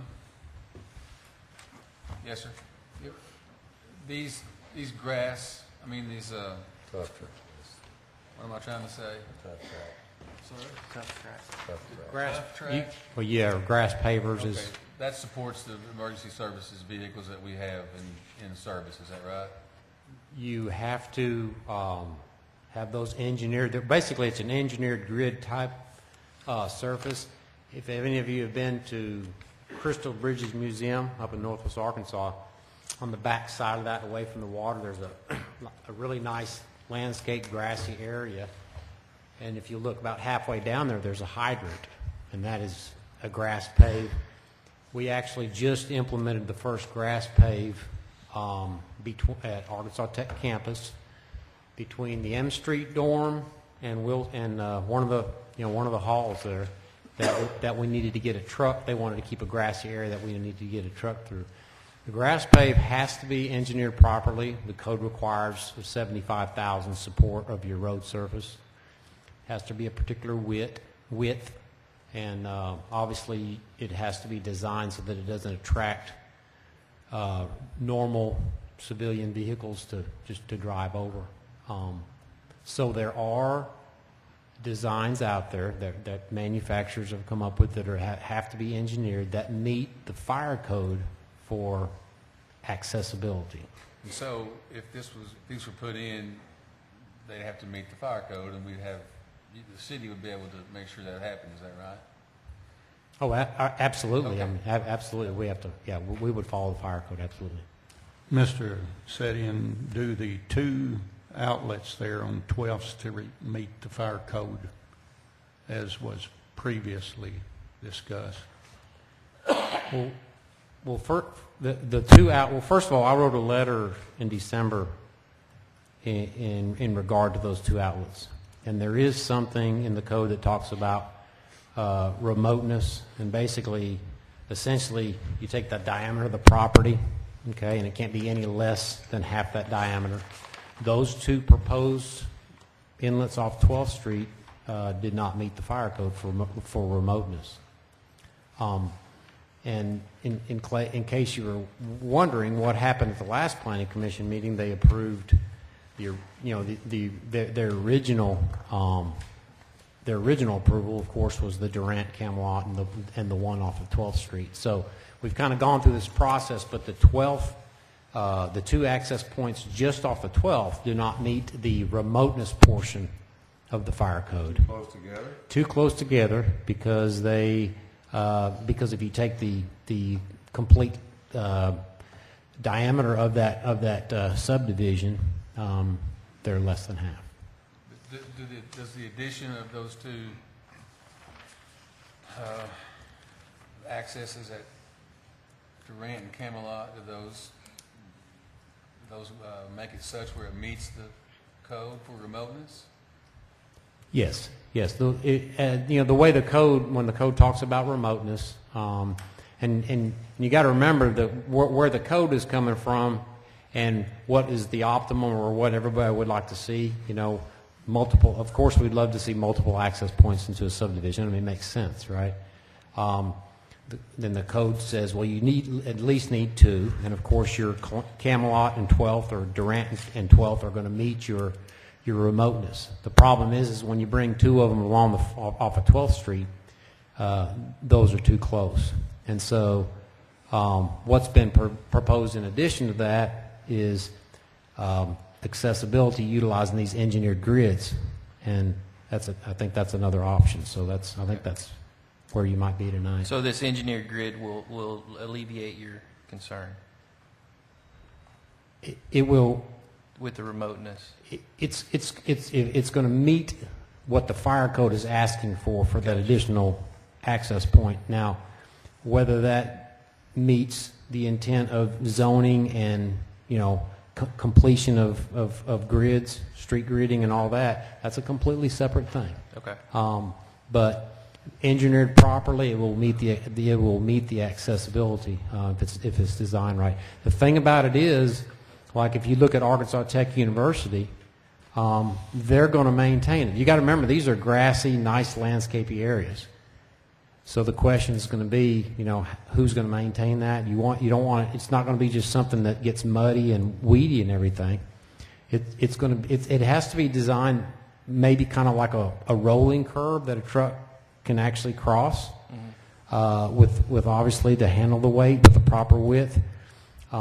But again, you don't want it designed to where a motor vehicle can use it to kind of cheat across. So there's got to be a little bit of that, and that comes in the design. But then we have to think about maintenance who's going to keep that done, and that's outside my scope. But those things are designed. As a matter of fact, a lot of large sports facilities, major stadiums around the country, instead of having an asphalt parking lot, a lot of them will want grass because people aren't parked there all the time, so they want these nice grassy fields. And a lot of those are entirely designed in this grid-like type format. So it's out there, but that's just an option that you guys are looking at right now, and it's obviously a possibility that meets the fire code. Cool, thank you. Mr. Sedian, so it is a possibility, or it does meet the fire code? If it's designed properly, it will meet the fire code and that design has to be in width and handling the weight. And so if it's designed properly, it will meet the fire code for accessibility. So where do we ensure that it's designed properly? Is that built into the fire code? The minimum width and the handling of the weight is in the fire code, and so you ensure that whoever's actually doing the design, and typically these come from manufacturers. Grass Pave 2 is one of them, and I think maybe they submitted another one, but there are manufacturers out there that have all the specifications for those. How are these going to be maintained, and so that they remain a viable option, and who's responsible for ensuring that they're maintained? That's not addressed. Well, okay, then at some point then, if they're not maintained, and they become out of code or unusable for their intended purpose, and what happens then? Are we still talking about maintaining in terms of mode and landscape and all that? Is that not Mr. Bill Clark's purview? Don't we have a guy we pay to make sure? Based on I'm asking about the fire code. If it gets to the point where it can't be used, we're out of compliance. That wasn't the purpose. The purpose, my hope is that if we do something like this, and it's cutting edge, I'm telling you, if we do something like that there's a plan to maintain it. Again, Isn't the city going to be maintaining a park of about 12 acres, about a block away? Well, that's what I'm asking. Would the city maintain that? Do you know the answer to this, Mr. Catan? I don't know the answer, but I have had this conversation, and this is going to be a nice neighborhood with 2,000 square foot plus homes, and what you would imagine is going to happen is the people that have the adjacent homes to this are going to want it mowed. They're not going to want a big patch of weeds and nasty-looking grass right next to their home, so I can only imagine that this is going to take care of itself, but again, that's my opinion. That's depending a lot on imagination, though. Well, it's not really. We're talking about a 20-foot wide strip. The property line will go down the middle. It'll be 10 foot on either side, and it will be maintained by the property owner. Excellent. Thank you So very it will much. belong to one of the lot owners. Thank you. All right, thank That's what I you. was trying to get to. Call the question. Second. We have a motion and a second to approve this appeal over the Planning Commission at this time. Any other discussion? All those in favor of the motion say aye. Aye. Any opposed? New business number 4. Thank you. Consideration of a resolution to petition to annex property located at Lot 8. Replat of Shadow Valley, Polk County, Arkansas. Property owner Scott Sailors. I think Ms. Sailors is here this evening. So.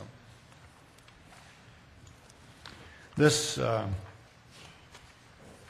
was presented to the Polk County Quorum Court, and they approved it and sent it to the city of Russellville for approval.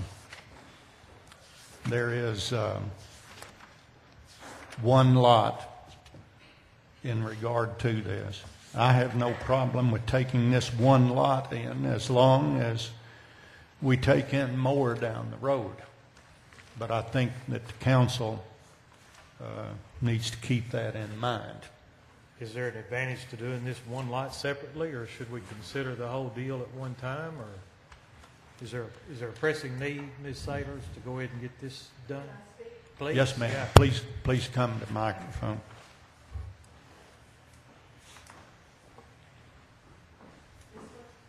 Yes, Yes, ma'am.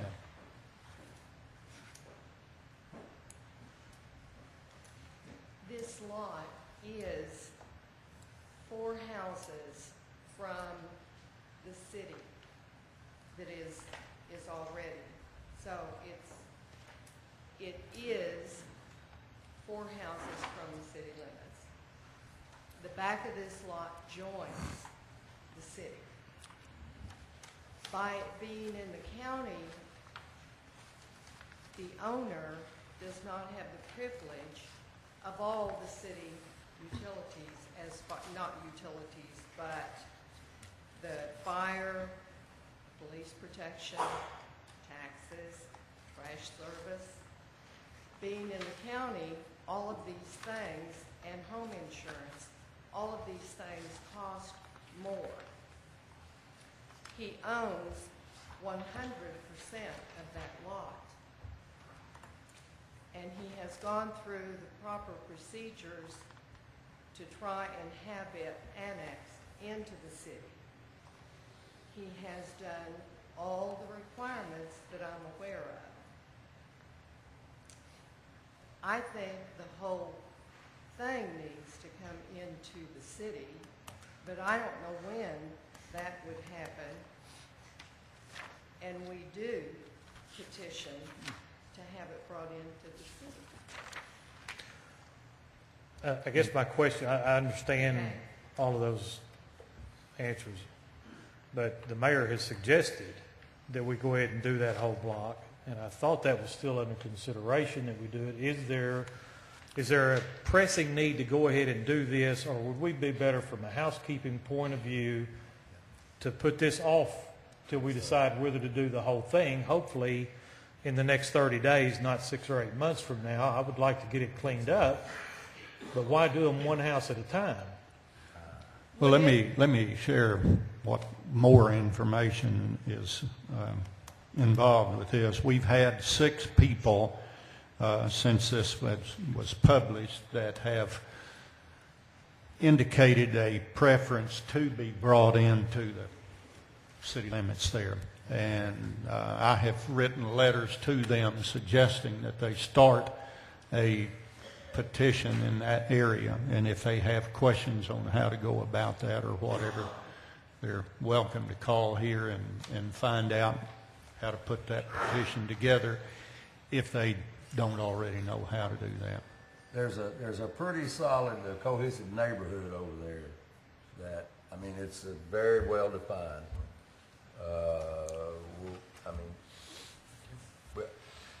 I just think we ought to look at a petition in that, petitioning with, having the property owners in that neighborhood petition. Isn't that the simplest way to do this, is a petition by the residents? That's the most reasonable way, Right. without an election or whatever. Yes. That's right, and it requires 50% plus 1 of the property owners. Is that right? And My understanding.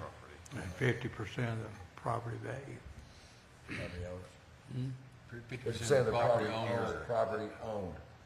Property owned, yeah, property area. Yeah. All right, so I'll make a motion that we postpone it until next month, and Hopefully we'll know by then whether anybody else is really interested or not. I mean, what are we asking them to do? Circulate a petition? the mayor has, yeah, I think the residents of that neighborhood need to begin to circulate a petition. Basically, we're giving them 30 days, and we will adopt just this one, or if they come to us with a again, petition, we can at do least more. we'll have something in motion. Yeah. To do the larger area instead of, because So did I hear a motion? you did. Did I hear a second? No. You do now. Thank you Second very much. that. Would you restate the motion? I believe I know what it, but I want to know if there was a time limit or anything The associated. motion is just to postpone until next month. Okay. And then All right. we'll have to, but that's the motion. Okay. The residents will have to be given some direction and guidance on the petition, which I think we ought to be able to provide. I'll talk to you. Any further discussion? Hearing none, all those in favor of the motion say aye. Aye. Any opposed? Motion carries. New number 5, consideration and ordinance approving the final plat of Stonebrook Park submitted by Kirk Jones Engineering.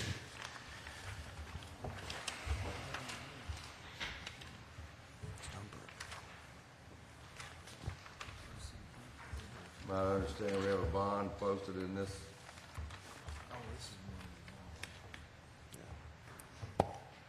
Letter of credit.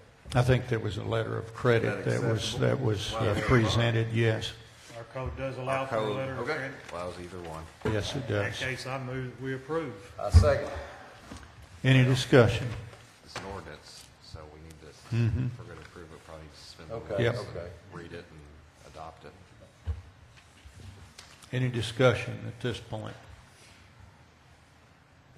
Well, We've got to move to you want to In amend that the case- read the ordinance. In that case, I etc. move we suspend the rules, read one time by title only with a short discussion. second? All right. All those in favor of the motion say aye. Aye. Any opposed? In order to approve the final plan of Stonebrook Park subdivision, accepting the dedication of the easements to the city of Russellville, Arkansas for the purposes, this ordinance, if passed, would accept the final plat of Stonebrook Park subdivision into the city of Russellville, Arkansas, as attached in the plat made by Kurt Jones on December 20, 2012. It would require, part of the condition is that, of accepting it, is the submission of a bond amount equal to the cost of constructing the remaining utilities and improvements and infrastructure, which has been submitted by letter of credit, which is also attached, or should be attached with this ordinance. Yeah, we have received it, yes. Or it's been distributed to the council to look at, I believe. Mm-hmm. Okay, is there an emergency, Mr. Jones?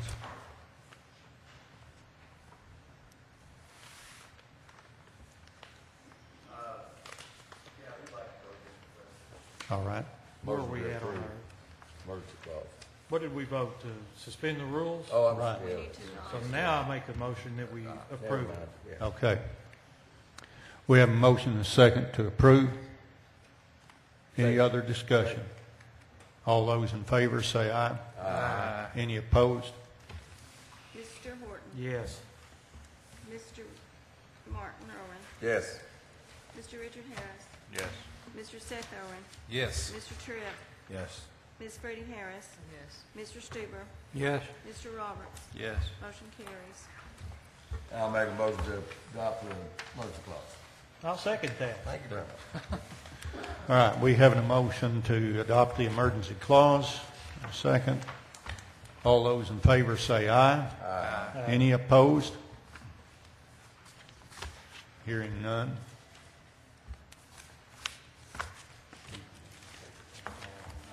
All right. Please read the roll, Ms. Collins. Mr. Martin Irwin. Yes. Mr. Horton. Yes. Mr. Richard Harris. Yes.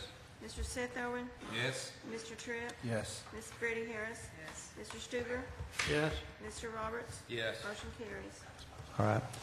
There is one late agenda item, folks, that was brought to you that we need to vote to see if you will allow a late agenda item to be placed here. And that was regarding the public hearing that we had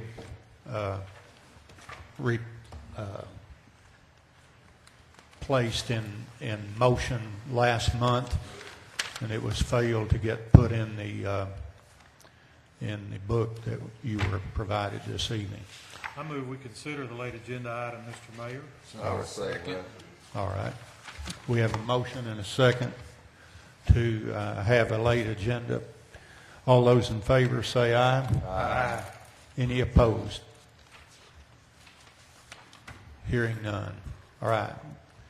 We will, at this point in time, have a public hearing on an ordinance to close a portion of West C Street located at the corner of West C, North Englewood, of Clay addition to the city of Russellville, submitted by Dave Garza Barrett and Associates. We have one individual that has signed to speak in regard to that, I know.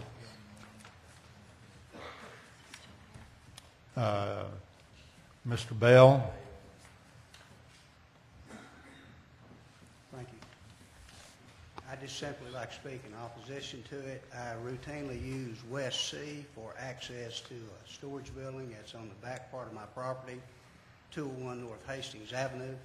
I've enjoyed using West C intermittently for 26 years. I'd like to continue to do that.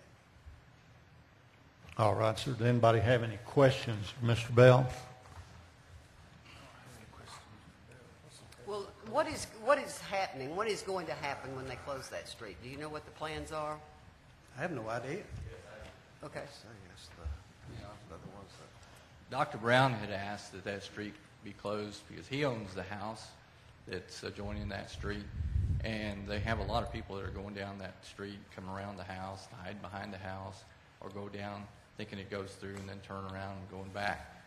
When I went over to the house just to look at it, see what was going on, take pictures, one of the nurses came out and said, "Hey, what are you doing here?" So obviously they're having problems because they caught me. On a public street? On a public street.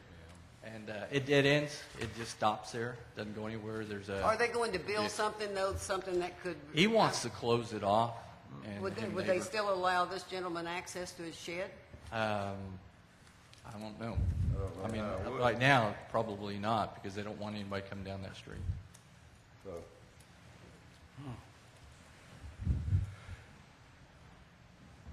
You know, I guess my response would be if we're having trouble with teenagers, as the petition says, we have a marvelous police department within this city. Make a simple call and remove the teenagers. But I respectfully suggest to the Alderman, City Council, that I've used that street for 26 years for access to my storage building. I'd like to continue to be able to use the street and not be denied access to the storage building.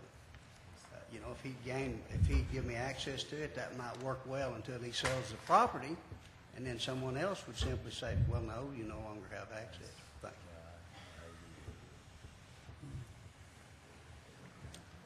Part of the purpose that Dr. Brown was wanting this closed is so he can remove the street and make it, turn it into a driveway, so people will stop going down there. I mean, all the asphalt and the curb would go away, and it'd look more like a residential driveway accessing that property instead of the street.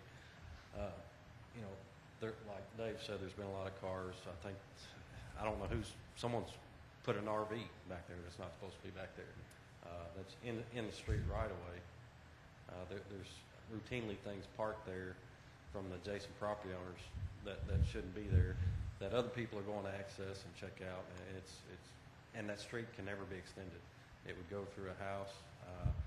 The houses, and I assume his house has access from a different street. So Dr. Brown is asking for those reasons for it to be closed. No, I don't have any access to the storage building from another street. There's an open ditch that runs completely across that property. So if you allow Dr. Brown to do what's suggested, I will lose complete access to that storage building that I've enjoyed for 26 years. And it's my understanding you will not have access at all to that storage building from another vantage point? No, I would not. There's an open ditch there. I'd have to crawl through that ditch, and if you store anything heavy there, how could you get it across? And I will mention that that storage building was there when I bought that property 26 years ago. So why should I be denied access at this point to use of that city street? Thank you. I do agree with him. He does have a storage building there. I've seen it. The neighbor next to him also has a storage building on that same side across the creek, and they do have a wooden walkway to get to it. But I don't know what they store there. As opposed to driving up the city street to the storage building. Yeah, they come in from the That way front. that they can do They come now. in from the front of their lot, and they have a gate on their fence, and then they come across, and then they have a bridge that goes across the creek to get to the storage building. It's But they across. could drive up the city street to the storage building, couldn't they? Yeah, well, his, but not there, not his neighbors.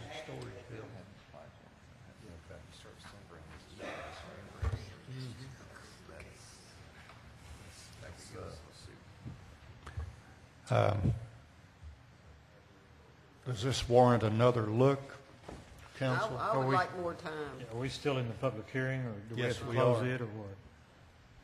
We have to close it before I can make a motion, don't we? Is there any other questions to be offered?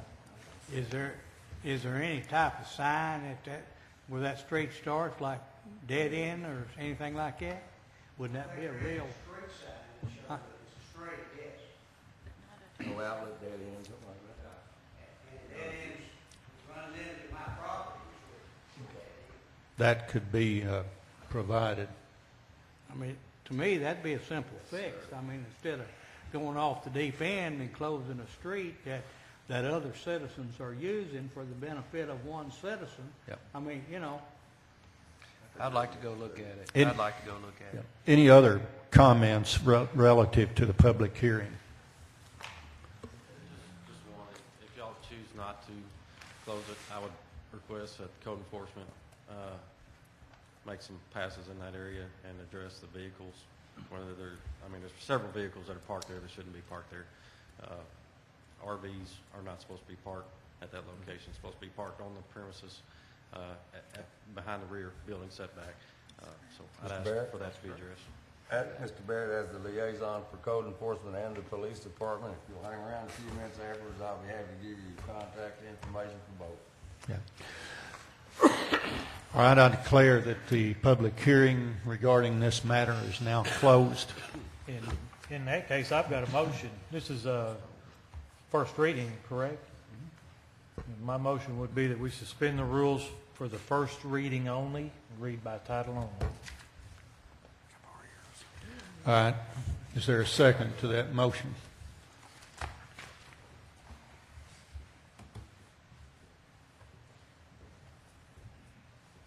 Okay. Is there a second? Hearing none, the motion dies at this time. All right, I'll make a motion to adjourn. Thank you. So when we do it, close the street?